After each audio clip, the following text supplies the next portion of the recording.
مولاي صل وسلم دائما ابدا على حبيبك خير الخلق كلهم. آج کل عموماً ہوتا تو یہ نیکی یاد ہوتی ہے، اتنے حج کی ہیں، اتنے عمرے کی ہیں، اتنے روزے رکھے ہیں، اتنی نمازیں پڑھی ہیں، نیکی یاد ہوتی، وہ پتہ نہیں قبول ہوئی یا نہیں ہے. اور جو گناہ ہے وہ بھول جاتے، توبہ بھی کریں لیکن توبہ سے گناہ مٹ گیا یہ ہمیں معلوم نہیں. سچی پکی توبہ کرتے رہے لیکن گناہوں سے ڈرتے رہے.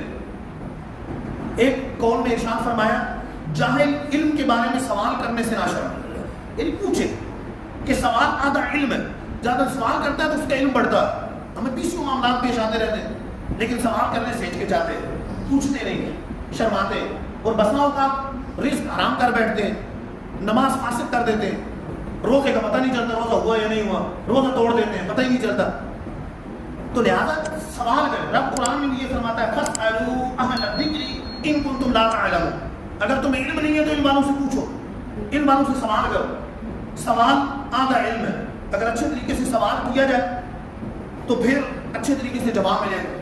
ہونا بھی یہ چاہیے کہ کوئی بات پیش آئے علماء سے رابطہ کریں، پوچھ لیں، سوال کر لیں کہ سوال کریں گے تو علم میں اضافہ ہو، علم بڑھے گا اور پھر غلطیاں کم ہوں.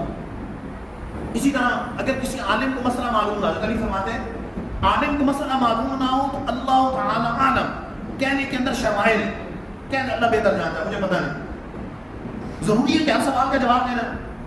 یہاں تو ہوتا یہ ہے کہ علم نہیں ہے تو پھر بھی بتاتے رہتے ہیں. اچھا 3 طلاقیں ہو گئی، کوئی بات نہیں، 60 مسکینوں کو کھانا کھلاؤ، ٹھیک ہے چل جائے گا، اللہ معاف کرنے والا، اللہ معاف کرنے والا. حالانکہ جب ایسا جرم کیا ہے جس کی سزا قرآن پاک میں رب نے بیان فرمایا فَإِن طَلَّقَهَا فَلَا تَحِلُّ لَهُ مِن بَعْدُ حَتَّىٰ تَنكِحَ زَوْجًا غَيْرَهُ. 3 طلاقیں دے دی، تیسری طلاق ہو گئی تو اب بیوی حلال نہیں ہے جب تک کسی اور سے نکاح نہ کرے. رب نے قرآن میں جس کی سزا بیان کر دی تو یہ کہتے ہیں اللہ معاف کرے گا، اللہ معاف کرے گا، ٹھیک ہے کرتے رہو، کوئی بات نہیں، 60 مسکینوں کو کھانا کھلاؤ، چلو یہ کر لو وہ کر لو. یہ جرات وہ کر رہے ہیں کہ علم ہی نہیں. حضرت علی فرماتے ہیں کہ اگر عالم کو بھی پتہ نہ تو واللہ تعالی عالم کہنے میں شرمائے نہیں، اللہ بہتر جانتا ہے. سارا علم تو کسی کو نہیں ہو، سارا علم تو کسی کو نہیں، تو ظاہر ہے جتنا علم ہے اس کے مطابق جواب دے دیں. اور جس کے پاس علم نہیں ہے اسے کتنی احتیاط کی ضرورت. روایتوں میں آتا ہے کہ جو شخص بغیر علم کے فتویٰ دیتا، کسی کو مسئلہ بیان کرتا، زمین و آسمان کے فرشتے اس پر لعنت بھیجتے. تو یہ کہنے والے عبرت حاصل کریں کہ کوئی بات نہیں، خیر ہے، چلتا ہے، چلو شادی کے موقع پہ چلو ڈھول ڈھماکے چلتے ہیں، گانے باجے چلتے ہیں، یہ چل جاتا ہے. چلتا نہیں، چلے گا تو اللہ رسول کا فرمان چلے، اللہ کا حکم چلے، رسول پاک صلی اللہ علیہ وسلم کی حدیث پہ عمل ہو. یہ نہیں ہے کہ چلو چلتا ہے کر لو، جو کرنا ہے کر لو، بعد میں دیکھیں گے. ایسا نہیں. حضرت علی رضی اللہ تعالیٰ فرماتے ہیں ایمان میں صبر جسم میں اس طرح ہے جس طرح جسم میں سر ہوتا.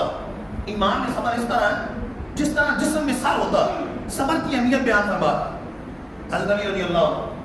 واقعی صبر کی بڑی اہمیت ہے. بے صبری سے تکلیف دور نہیں ہوتی لیکن جو سوار ہے وہ بھی ہاتھ سے چلا جاتا، وہ ویلا کرنے سے. اور یہ بھی یاد رہے کہ صبر پہلے موقع پہ ہوتا ہے، عمل والا میں ہوتا ہے. جیسی خبر ملی تو صبر کیا، یہ نہیں کہ شور مچا دیا، ویلا کر دیا اور آخر میں یہ کہہ دیا چلو اب صبر ہی کرنا ہے. اب کون سا صبر کیا؟ صبر تو پہلی دفعہ میں کرنا ہے.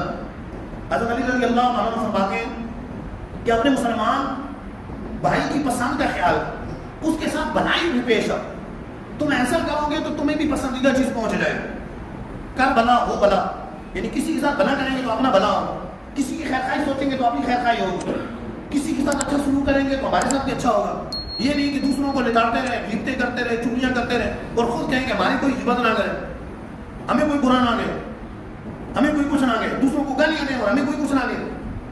دوسروں کے ساتھ بھلائی کے ساتھ پیش آؤ، ان کی پسند کا خیال کرو تو رب تعالیٰ تمہیں تمہاری پسند عطا فرمائے. ایک جگہ ارشاد فرمایا بدگمانی نہ کرو. مسلمان بھائی کے کلام میں اگر تم تلاش کرو گے تو تمہیں اچھی بات مل ہی جائے. بدگمانی نہ کرو، اس نے ظن رکھ. اس لیے علماء فرماتے ہیں کہ مسلمان کے کلام میں، ان کے پہلوؤں میں یعنی 100 احتمال تلاش کرو، 70 احتمال تلاش کرو. ہو سکتا ہے اس نے اس وجہ سے کیا، ہو سکتا ہے اس وجہ سے کیا، ہو سکتا ہے اس وجہ سے کیا.